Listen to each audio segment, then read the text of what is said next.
Yeah, okay. Okay.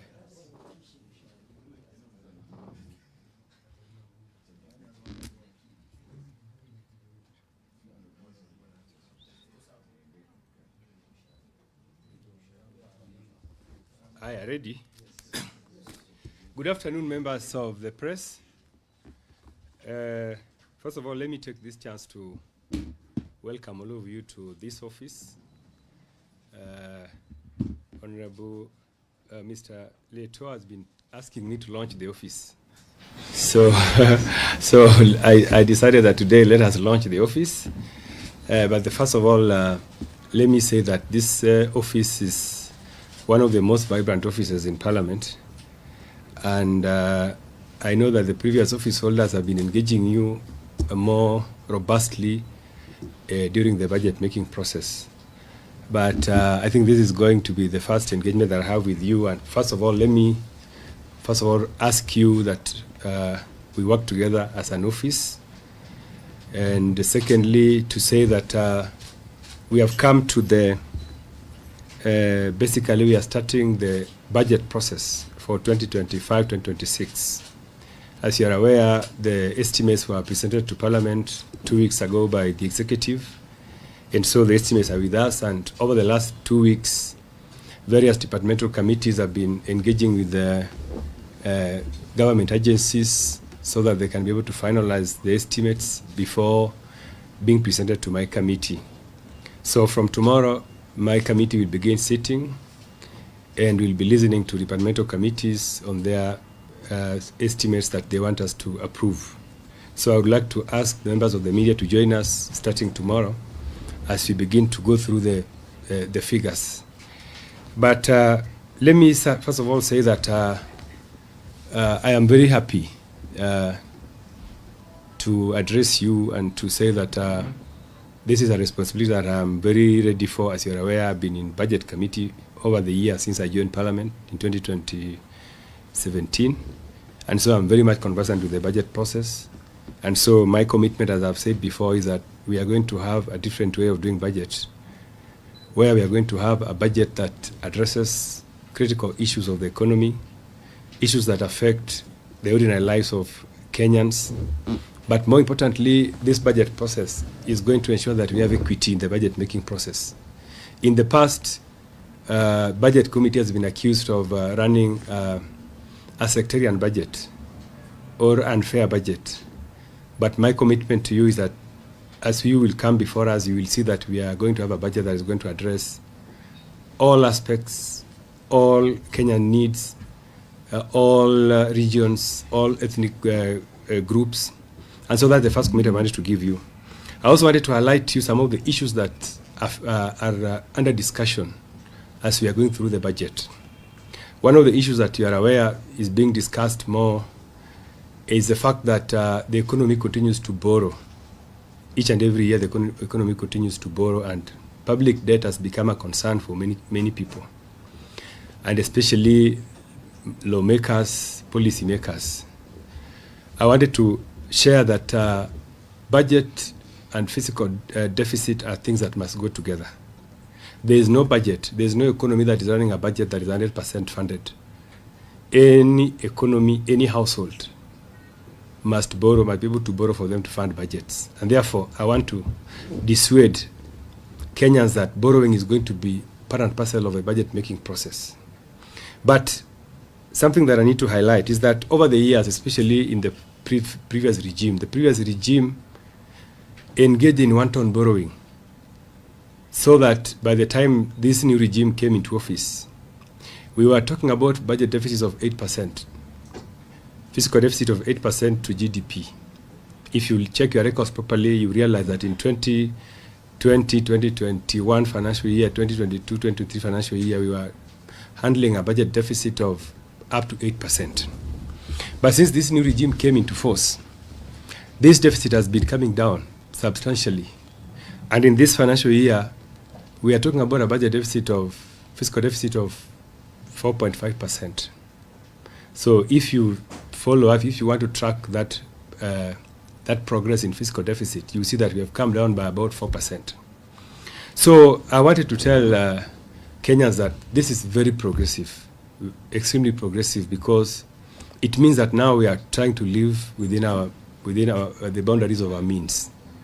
We want to run an economy where we can basically fund most of our needs from our own resources. I think that is the reason why we are seeing the deficit substantially coming down. Then another issue that I wanted to address is the mismanagement of the economy. You are aware that the previous regime basically mismanaged this economy. One of the areas that this economy was mismanaged is the fact that a lot of money was borrowed, which was not used for development. From 2013 to 2022, we borrowed more than 8 trillion. But over the same period, amount of money that was spent on development was less than half of that, because every financial year we were spending about 500 billion towards development. If you do that in 10 years, you will have spent only 5 trillion in development. But the amount of money borrowed was about 8 trillion. So that means there was mismanagement of the economy. The other issue that happened is that so many projects were started, especially in the road sector, and some of these projects could not be funded. In the end, when the new regime came into force, we were addressing projects. We were having projects that had stalled. Contractors had gone to court. They were suing the government for interest and for breach of contract. And so the road sector basically is one of the sectors that has stagnated since the new regime came into force. And when we were looking at the sectors that are going to support the growth of this economy, we identified construction as one of the sectors that will help us to grow the economy. But looking at the pending bills in that sector, we realized that the pending bills in that sector was choking and therefore was affecting the growth of the economy and the performance of the construction sector. Therefore, the government decided in wisdom to look for ways in which they were going to address this particular issue. And one of the ideas, which to me was masterstroke, wise counsel, and genius, the idea of securitization of a section of road maintenance levy fund, which I want us to talk about. That idea to me, as I said, was masterstroke. Because if we continue with the trajectory that we are going on, then we are going to accumulate more pending bills in the sector, road sector. We are going to have that sector stagnating, and that is one of the sectors that we are hoping to help us grow the economy.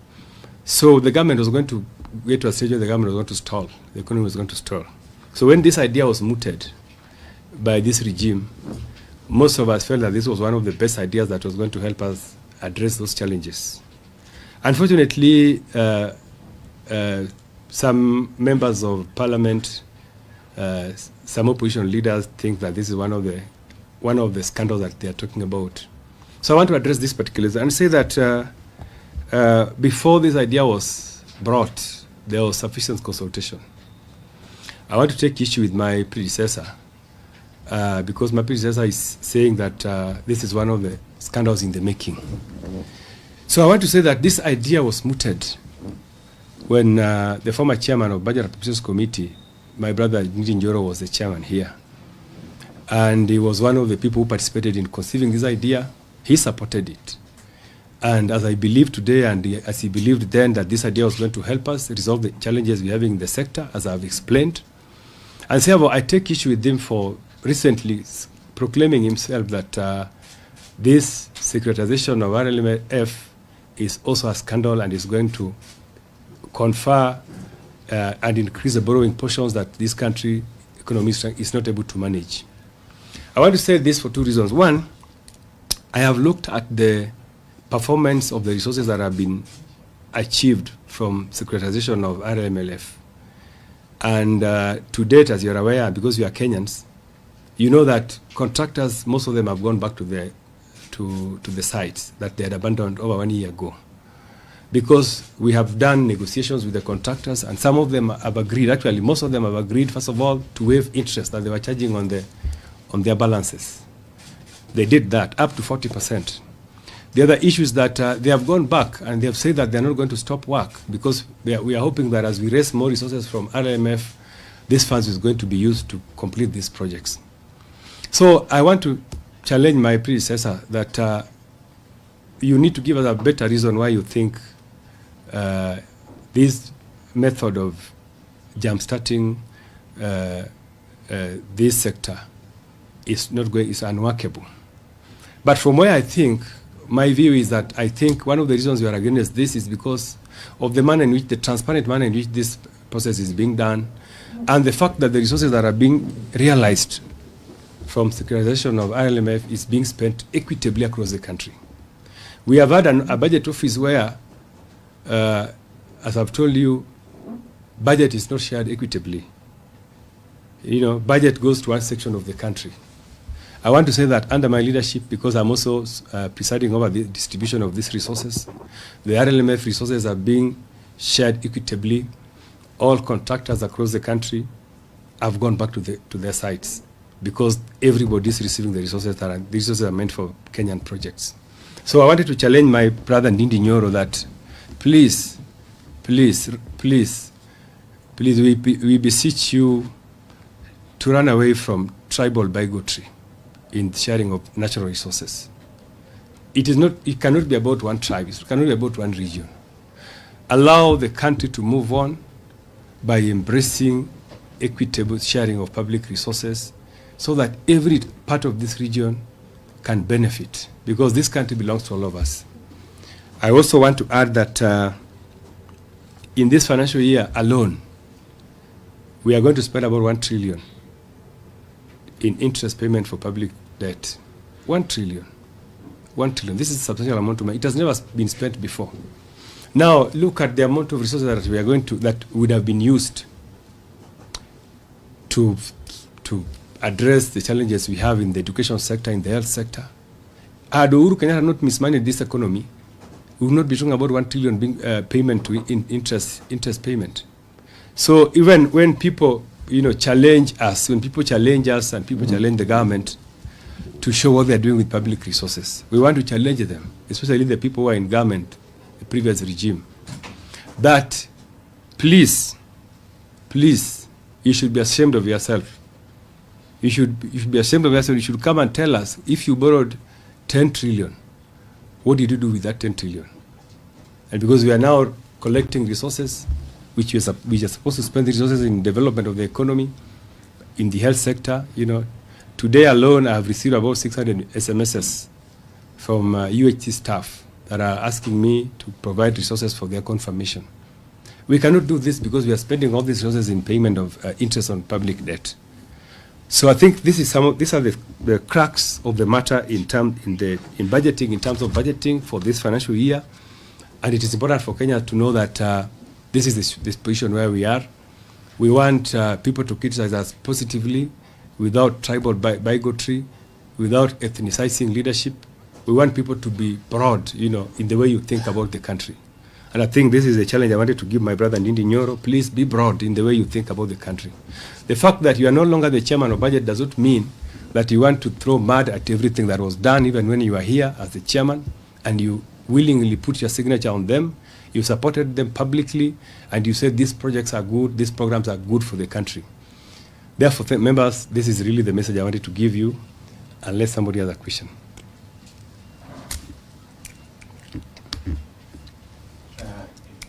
Kenna here from People Daily. You talked of the utilization of public funds equity. Yes. At the moment, the police hospital in Bagavi is not running because of 800 million. Yet we have prioritized renovation of stadiums and all that. I mean, is that really a priority? Because the amount that we have used to make it functional, but we also save the taxpayers quite a lot, because now they are going to private hospitals. Thank you for that question. We are addressing that. We are going to avail resources for completion of that facility. As a matter of fact, this morning I was having a meeting with the chairman of Defense and Foreign Relations Committee, and my committee is going to avail resources that is going to be used to progressively finish up that project. About State House renovation, I think this has been explained even by Treasury, by CS Treasury, that State House is an old house. Over the years, there's nothing that has been done. If you've been there, you realize that that place was filthy. I first went to State House in the last term when we were invited by President Uhuru Kenyatta. And I found the place filthy. So I think the programs that are happening there in terms of renovation are things that if you go there, you support them. We also don't want to have a country where the office of the president is filthy. Even when we have guests, they would wonder whether this is a serious country. So I think this issue of resources being spent to renovate State House is being blown out of proportion. I think it's something that is a project which is measured, it's a project which is important, and also important for the dignity of the country. Chair, we've sat through the committees as ministries and sagas have been presenting their estimates, and many are complaining that there are huge cuts to their budget. How are you going to manage and balance all this interest? As I told you, we go to a stage we have to live within our means. So that is one of the examples to you that we are determined to ensure that we can only fund what we using the resources we have. Removing exam numbers? Where for necessity, for areas that are important, my committee is going to make some considerations. But all departments are complaining that the cuts have happened, and I want to say that we support the cuts as an affront to ensuring that we live within our capacity. So it's not going to be business as usual, but for strategic and important votes, like the exams, those ones we are going to consider as Budget and Appropriations Committee before we finalize our report. My question is about the funds that we allocated in the last finance review process. I mean, the 3 process, the affordable housing, and also there's also the bit of road maintenance you have talked about. But then, when will Kenyans ever know how much money has been collected into this kitty and your committee intervene so that information is made available? Yeah. About the RMLF, what is the performance with the secretarization compared with the other all systems? We'll ask a question, the second question about RMLF. We're just asking how is it performing? Is it doing better now under secretarization, or are we still having the same outcome? Yeah, thank you. For the first question is, I think the amount of money we are collecting from, the first question was on affordable housing. I think the figures are, there's no secrecy because these are public votes, these are public resources. I can be able to avail for you the total votes because I can easily get them from the relevant department. So there's really nothing that is being hidden about money being collected from for the affordable housing. Same as resources that are also being realized from securitization of RLMF. We have received about 60 billion so far, which has been shared out to all pending contracts at about 40% of the pending bills. That has been paid out, and the contractors agreed that after that is done, they will go back to the site, pending reception of the rest of the resources. In total, out of securitization process, we are supposed to receive about 160 billion. We are certain that 160 billion pumped into the road sector, first of all, is going to help us jumpstart the economy, and also we are going to, the court cases, the court awards that are choking us out of failure to meet the contract's terms, we are going to also save on those ones.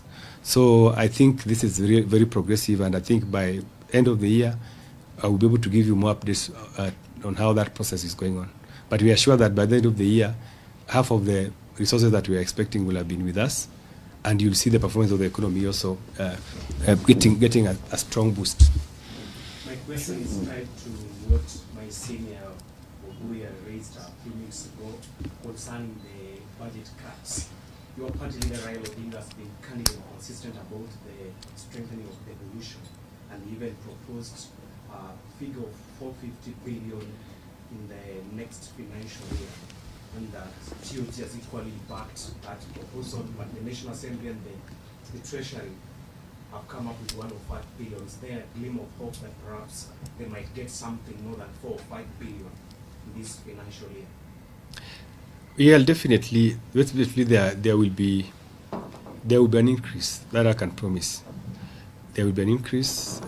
We are engaging with all key stakeholders as we finalize the division of revenue bill, which is before Senate. Even Baba, we are engaging with Baba. We have also explained to him the reality of the situation, the need for these cuts.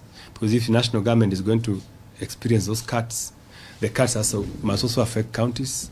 So we are having widespread consultations with all stakeholders, including Baba. But I can assure you that at least there will be an addition towards that as we conclude the process of division of revenue bill, the passage. Maybe my question, we've seen that the pending bills allocation committee has flagged that about 270 billion shillings worth of pending bills are ineligible. Does this mean that 270 billion shillings worth of air was supplied to government? I think yeah, that definitely that is what that would mean. And I think that is the reason why, these are pending bills from the previous regimes. And that also confirms what I have just said, that we have had serious mismanagement of the economy. Yes, so that is just a confirmation that the economy has been mismanaged in the past, and that actors who are running the economy in the past, they really have no basis of coming up and offering certain criticisms which have no basis. Because if you are the head of state in the previous regime, where pending bills accumulated in billions, in trillions, and then a competent committee set up by, Ouko is one of the most competent auditors that this country has had. So if Ouko says this is ineligible, I think I cannot even question it. I can really trust it. So if Ouko says it is ineligible, it means it was fraudulent. It was fraud. So this also goes to say that we have had fraudulent people in government that have really no basis to come and now tell us or to question, challenge whatever is happening now. I want to agree with you, Leto, that it means that people have been doing this in the counties also. By the way, I know some counties where the only thing people do is just process documents. You move document from this office, this office, this office. You get signatures, then the money is released without a single work on the ground. So I think this is something that we have to be very careful about as Kenyans. And we want to have, that's why we are saying we want to have a transparent budget process so that, the programs that are being implemented are public programs. So that if you are doing a particular project in your area, the people there know that project is being done and they will be able to supervise it themselves. So I think going forward, these are some of the lessons we are experiencing as people now who are, and also as part of budget implementation. One thing that I wanted to add is that in the past, this committee has not been engaged thoroughly in budget implementation. One of the things we've done and we have said we are going to do is that we are going to ensure that every resources we allocate, we follow up and ensure that the programs are being implemented on the ground to tame this issue of, payment of hair and, misuse of public resources. Now, on the issue of complaints of the budget cuts, does this really mean that when coming up with the budget for the next financial year, you didn't actually factor in the model of zero-based budgeting as was promised by the president sometime last year? Budget cuts does not mean that the items that were in the budget were not needed. Those items were still very important, but they were not as a necessity as the rest. That's why they have been removed. So we are just saying, we wanted to, take your staff for training for a particular course, and we are telling you, please don't do that course. We can do without it. It will not affect the performance of staff. For example, if Parliament wanted to take their staff for training, let's say in Mombasa, then we can simply cut that course so that vote is deleted. It does not mean that those items are not needed. And that is now the work of, now Parliament. Once we put those ceilings, then we have to abide by those ceilings. So the program, zero-based program is actually what is happening. But of course, when we want to meet certain deficits, when you have to get a particular deficit, then you have to decide which ones are more important, which ones are more necessary, and then the others you delete. Talking of budget cuts, there have been serious concerns from Kenyans about how the president moves. And the president office seems to be gobbling millions every weekend, moving around the country, launching projects. A case in point, in Narok, the president was spotted with about 15 helicopters. I mean, how does that talk of austerity? So, okay, I don't think the helicopters belong to the office of the president. Did you confirm that the helicopters were from the office of the president? What I know is that the president must move around the country. I think that is very important. That one we cannot take away from him, because part of his moving around the country has to do with public participation. For example, I can tell you on a few occasions I've been with the president. He has seen the situation in those sections of the country, and some of the projects that we are implementing are as a result of the public participation that the president does across the country. I have accompanied the president on some of his tours with my own resources. So there I had a chopper. I went, accompanied him. I did not take any vote from State House. So I don't think it is to assume that because there are many choppers that accompany the president, those choppers were funded by the state. I don't think that is the situation. Some of us who accompany the president, we actually use our own resources to accompany the president.